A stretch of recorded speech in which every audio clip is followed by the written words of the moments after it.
जनपद गोंडा के नवाबगंज स्थित नवीन मंडी परिसर में भ्रष्टाचार और अनियमितताओं की जड़ें इतनी गहरी हो चुकी हैं कि अब यह आम चर्चा का विषय बन चुका। मंडी स्थल में पदस्थ प्रभारी सचिव विनय कुमार मिश्रा पर गंभीर आरोप लगे, जिनमें उनके द्वारा स्थानीय व्यापारियों से साठ गढ़कर मंडी परिसर का अवैध रूप से व्यावसायिक उपयोग करवाना प्रमुख है।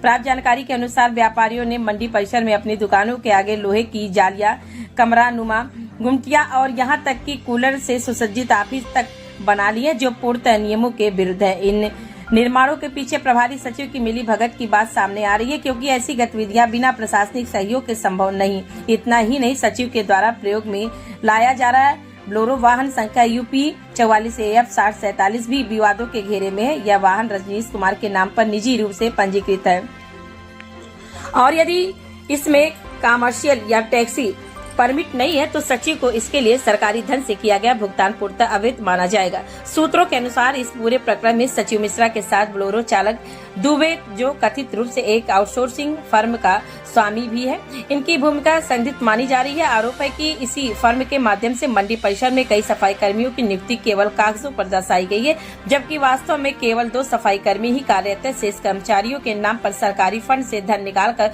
उसका कथित रूप से बंदरबाट किया गया।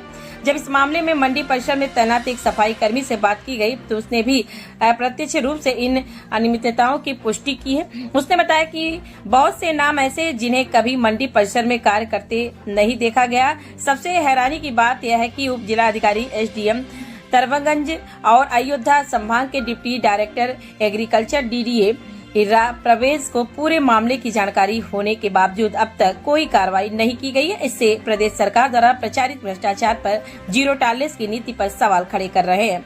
स्थानीय नागरिकों और व्यापारियों में भी इस भ्रष्टाचार को लेकर रोष है।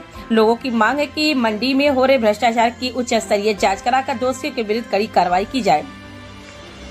क्या योगी सरकार इस मामले को संज्ञान में लेकर दोषियों के विरुद्ध कार्रवाई करेगी या मंडी परिसर में अनियमितताओं का यह खेल यूं ही चलता रहेगा?